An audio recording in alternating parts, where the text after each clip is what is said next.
Dagon by H.P. Lovecraft. I am writing this under an appreciable mental strain, since by tonight I shall be no more. Penniless and at the end of my supply of the drug which alone makes life endurable, I can bear the torture no longer, and shall cast myself from this garret window into the squalid street below. Do not think from my slavery to morphine that I am a weakling or a degenerate. When you have read these hastily scrawled pages, you may guess, though never fully realize, why it is that I must have forgetfulness or death.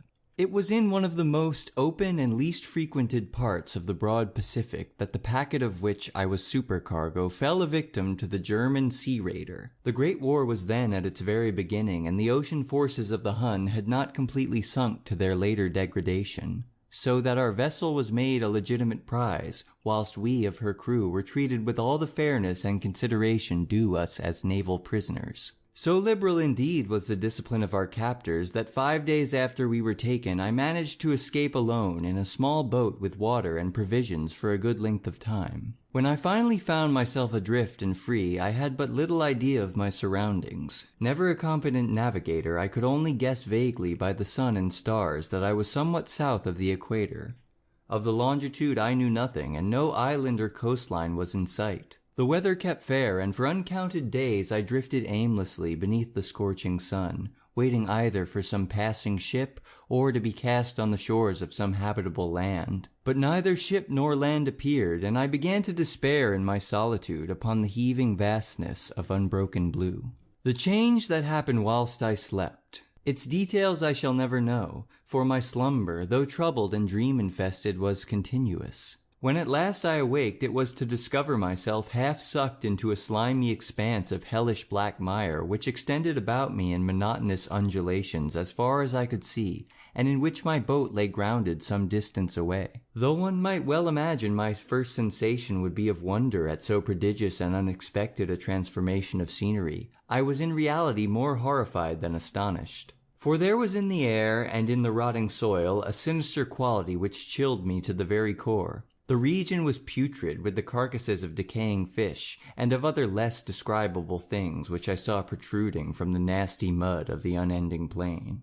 Perhaps I should not hope to convey in mere words the unutterable hideousness that can dwell in absolute silence and barren immensity.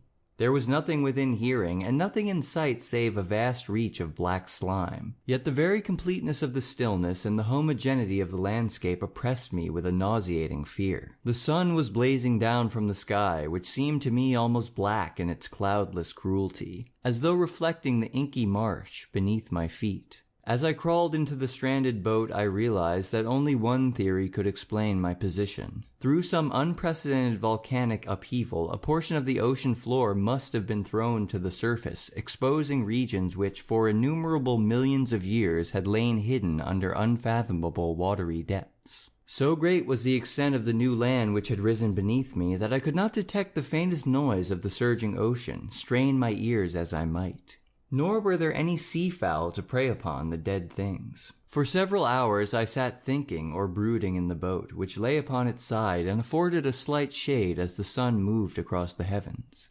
As the day progressed, the ground lost some of its stickiness, and it seemed likely to dry sufficiently for traveling purposes in a short time. That night I slept but little, and the next day I made for myself a pack containing food and water, preparatory to an overland journey in search of the vanished sea and possible rescue. On the third morning I found the soil dry enough to walk upon with ease. The odor of the fish was maddening, but I was too much concerned with graver things to mind so slight an evil, and set out boldly for an unknown goal. All day I forged steadily westward, guided by a faraway hummock which rose higher than any other elevation on the rolling desert. That night I encamped, and on the following day still traveled toward the hummock, though that object seemed scarcely nearer than when I had first espied it. Too weary to ascend, I slept in the shadow of the hill. I know not why my dreams were so wild that night, but ere the waning and fantastically gibbous moon had risen far above the eastern plain, I was awake in a cold perspiration, determined to sleep no more.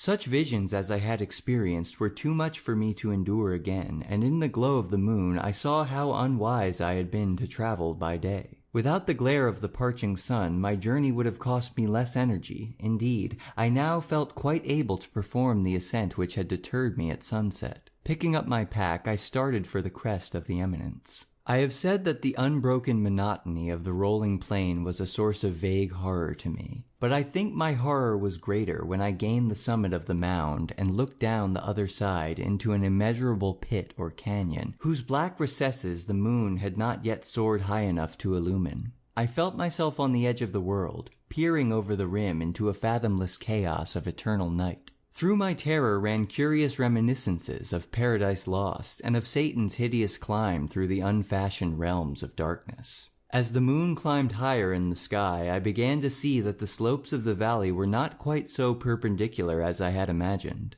Ledges and outcroppings of rock afforded fairly easy footholds for a descent, whilst after a drop of a few hundred feet, the declivity became very gradual. Urged on by an impulse which I cannot definitely analyze, I scrambled with difficulty down the rocks and stood on the gentler slope beneath, gazing into the Stygian depths where no light had yet penetrated. All at once my attention was captured by a vast and singular object on the opposite slope, which rose steeply about 100 yards ahead of me, an object that gleamed whitely in the newly bestowed rays of the ascending moon. That it was merely a gigantic piece of stone I soon assured myself, but I was conscious of a distant impression that its contours and position were not altogether the work of nature. A closer scrutiny filled me with sensations I cannot express, for despite its enormous magnitude and its position in an abyss which had yawned at the bottom of the sea since the world was young, I perceived beyond a doubt that the strange object was a well-shaped monolith, whose massive bulk had known the workmanship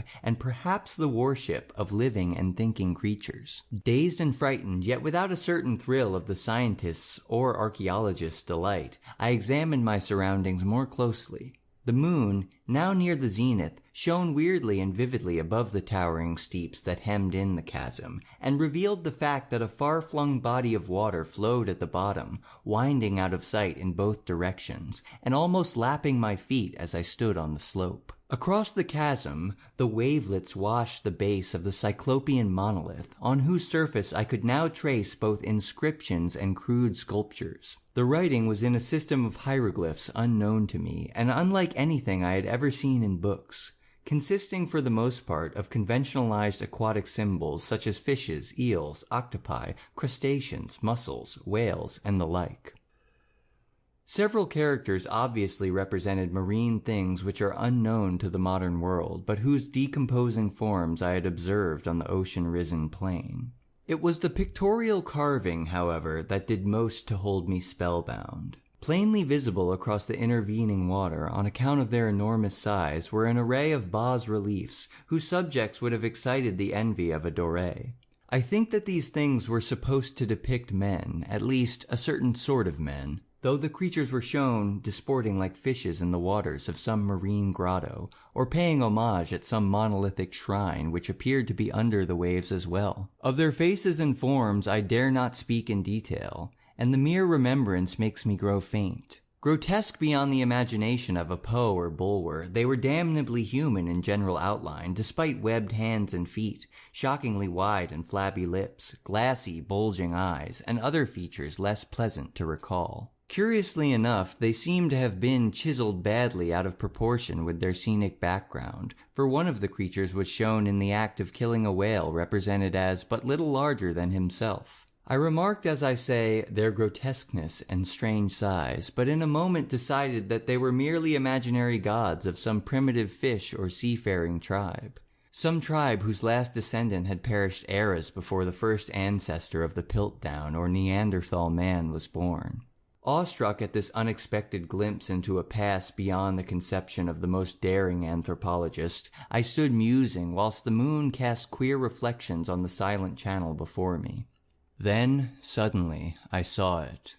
With only a slight churning to mask its rise to the surface, a thing slid into view above the dark waters. Vast, Polyphemus-like and loathsome, it darted like a stupendous monster of nightmares to the monolith, about which it flung its gigantic scaly arms, the while it bowed its hideous head and gave vent to certain measured sounds. I think I went mad then. Of my frantic ascent of the slope and cliff, and of my delirious journey back to the stranded boat, I remember little. I believe I sang a great deal and laughed oddly when I was unable to sing. I have indistinct recollections of a great storm some time after I reached the boat. At any rate, I know that I heard peals of thunder and other tones which nature utters only in her wildest moods. When I came out of the shadows, I was in a San Francisco hospital, brought thither by the captain of the American ship which had picked up my boat in mid-ocean. In my delirium I had said much, but found that my words had been given scant attention. Of any land upheaval in the Pacific, my rescuers knew nothing, nor did I deem it necessary to insist upon a thing which I knew they could not believe. Once I sought out a celebrated ethnologist and amused him with peculiar questions regarding the ancient Philistine legend of Dagon, the fish god. But soon perceiving that he was hopelessly conventional, I did not press my inquiries. It is at night, especially when the moon is gibbous and waning, that I see the thing. I tried morphine, but the drug has given only transient sucrese, and has drawn me into its clutches as a hopeless slave. So now I am to end it all, having written a full account for the information or the contemptuous amusement of my fellow men. Often I ask myself if it could not all have been a pure phantasm, a mere freak of fever as I lay sun-stricken and raving in the open boat after my escape from the German man-of-war. This I ask myself, but ever does there come before me a hideously vivid vision in reply. I cannot think of the deep sea without shuddering at the nameless things that may at this very moment be crawling and floundering on its slimy bed, worshipping their ancient stone idols, and carving their own detestable likenesses on submarine obelisks of water-soaked granite. I dream of a day when they may rise above the billows to drag down in their reeking talons the remnants of puny, war-exhausted mankind. Of a day when the land shall sink, and the dark ocean shall ascend amidst universal pandemonium. The end is near.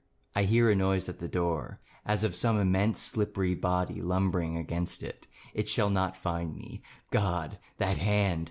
The window! The window! End of Dagon.